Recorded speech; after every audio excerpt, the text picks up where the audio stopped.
If you own your house in San Diego, you are going to want to stay tuned. We're getting into the Housing Action Package 2.0 and what that means for you as a homeowner, potentially somebody building a 10-unit apartment right next door to you. And maybe some of the major problems that groups have brought up about this housing package has to deal with SB10 and what is that. So we're going to get into all that. And today's video is specifically for the city of San Diego, but if you're living anywhere else, any of the surrounding cities, I know a lot of them are dealing with the same things. I believe Del Mar is, and I'm sitting here in the studio in Encinitas right now. I know Encinitas is dealing with a bunch of housing stuff, so it's important. Although this has to do with the city of San Diego, it could potentially expand and affect the county of San Diego. So let's get into it right now.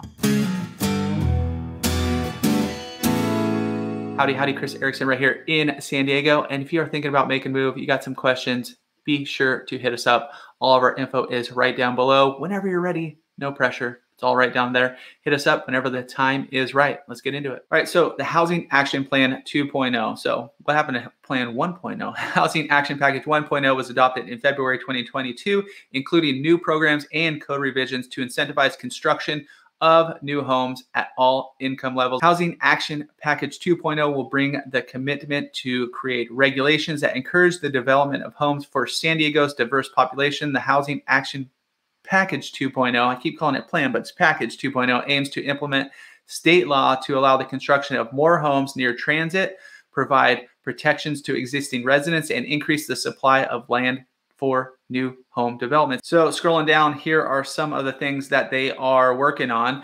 And I just want to make a note too. You're probably like, this guy's a real estate agent. He's definitely into all this stuff, more houses, more money, blah, blah, blah. Not necessarily. I do have some, you guys know the term NIMBYism, not in my backyard kind of thing.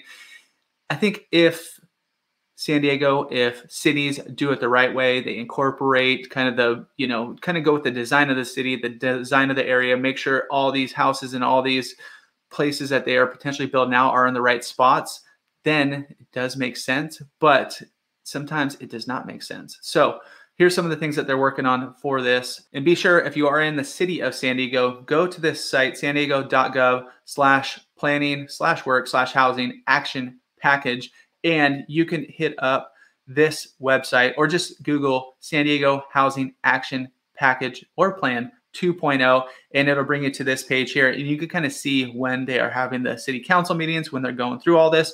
So you can be really informed and actually give your own 2 cents for the future of San Diego. So here are some of the things that they are going over with this package. So one of them is going to be the elimination of parking minimums, because part of this plan, it is all relative to transit and how close it is to transit areas in San Diego. And it was originally half a mile, but they are looking to expand it to a mile. So if your home is within a mile of current or potential future major transit stops. Next up is accessible ADU incentive. So this is something I kind of agree with, that looking to potentially make it easier to put in ADUs, or those kind of granny flats that they say in the backyard, accessory dwelling units as they call them. But I know, like I said, some cities have already implemented this, where they do have certain construction ones that are pre-built, not pre-built, that are pre-permitted. So the plans are all set, save you some cash, save you some time. And when you do put those in, have less setbacks on the property, so you can kind of build closer, just to give you a little bit more space and give you some more incentive to build one in your backyard. So this one streamlines regulations to remove barriers to develop family homes, encourages the development of middle income homes, and allows for off-site affordable homes. And I think one of the biggest things right now in San Diego is the new construction costs in new homes. Those are still in like $1 million plus category. So I think the new home construction price, the average new home construction price around San Diego, depending on where you are, obviously, but is about $1.2 million. So if they could get somewhat more affordable, somewhat more in the median price of homes, which is around $900,000, a little bit over that right now. So bring it down. I mean, that's a lot, $300,000 spread right there. It will help potentially with the San Diego housing crisis. This one's interesting. It's going to provide public agencies greater flexibility in developing homes on publicly owned land by increasing allowed densities and allowing affordable homes development on premises zoned as commercial or residential. And a lot of this plan and a lot of what's going on in, like I said, a lot of different cities around is the implementation of SB10, which was signed into law, I believe, 2021.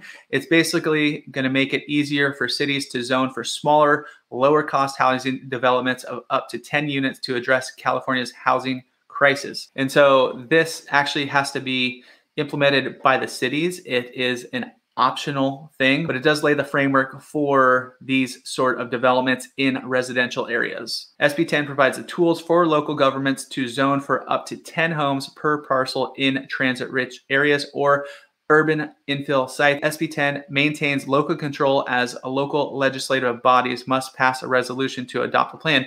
Every city is going to have to decide if they want to implement it, and then from there, they can implement kind of the designs and kind of what the bigger scheme of things, what they want to do going forward. So like I said, dive into those sites and kind of see what all these are about. But some groups are bringing up potential problems. As with anything, there needs to be some sort of insight and kind of communication with the community as a whole to see what makes sense for each little community, because there are so many different little areas just in the city of San Diego too that it could potentially affect. So community feedback is super important, and dig into here. I'm going to show you some of the problems that some of the groups are finding with the Housing Action Package 2.0. So from the OB RAG, they wrote, "Fight intensifies for San Diego's future and against Gloria's housing policies." This was from June 1st of 2023.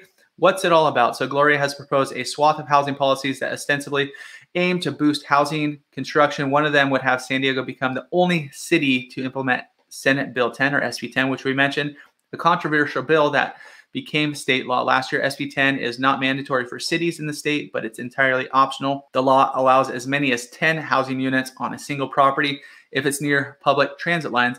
In the San Diego package, it would allow a single family home to be replaced with a structure up to 3 stories tall. Yet once San Diego takes SB10 on and implements it, the city cannot go back and remove its provisions as the law is written. So once this goes into effect, it is there for good. The part of the proposal that's getting the most pushback is that it allows owners, property owners, to replace a single family home with up to 10 units, depending on the square footage of the lot, with one unit allowed for every 1,000 square feet.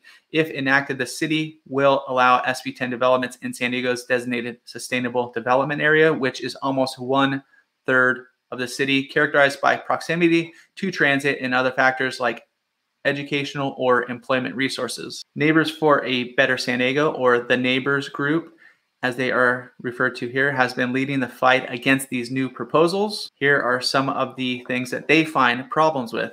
First, there's no turning back. So if SB10 is implemented on a parcel in San Diego, it can never be undone ever. So this is written into the actual Senate bill. Next problem, San Diego's SB10 implementation ignores accepted design practices. So this is what I was saying as far as what they're building, where they're building it, as long as it goes with the kind of aesthetics of the neighborhood, it kind of fits in, you know. So one of the things that people are saying that this would potentially happen is you have a residential neighborhood, a bunch of single family houses, and then you have a 10-unit apartment complex just sitting in the middle of it. So just think your normal neighborhood, and then you look to your neighbor's house. It used to be a lot. Now you have an apartment complex there. So there's going to be regulations, and I'm assuming that's why they're going through all this, make sure they do have the community feedback to make sure it all does make sense. But ultimately, San Diego and California as a whole needs new housing in some capacity. So what are the solutions for that? And while the SB10 original one said all parcels within a half mile, this one extends it to a mile or more away from existing or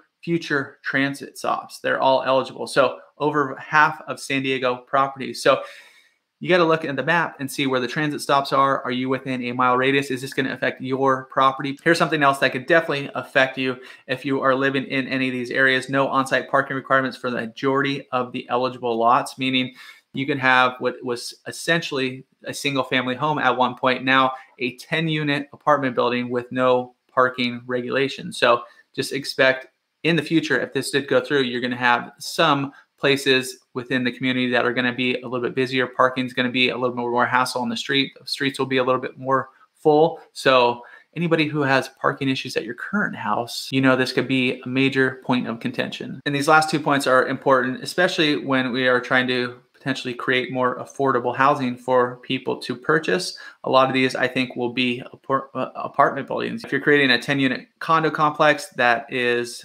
somewhat affordable, that might make sense. But with anything, I know, like I said, Del Mar was looking at this as well. And just with the prices in Del Mar, if they are even building like 3 units on one lot, because that's kind of what they were looking at, it's still going to be crazy expensive just because it is in Del Mar. So how affordable can they make these? Obviously, if this goes through, there's a lot more incentive to sell this, and the premium goes up for it, because now instead of one single family house that you could put on there, now you could put 10 units on there. And this one is, there's no requirements for home ownership. Units can remain apartments forever. So now that does lead to the increase in rental supply here in San Diego. But I think ultimately we need more affordable homes here in San Diego if they do decide to implement this. So there might need to be some restrictions for that. So if this does potentially affect you, which seems like it's going to affect a lot of the city of San Diego. If you guys look at a map, it's not just San Diego downtown and PB and La Jolla, and it goes up quite a ways, Mira Mesa and Carmel Valley and all those different areas. It even touches into Escondido a little bit. So if you're in any of these areas, definitely be aware and get involved and see what's going on when they're having these meetings, what kind of input you can have, and just give your own 2 cents so that you do have a say in what happens here in San Diego. And as always, tune in here every single week where we drop new videos, what's going on in San Diego, what's happening in the housing market. And if you need anything, all our info is down below. We got your back when making the move here in San Diego.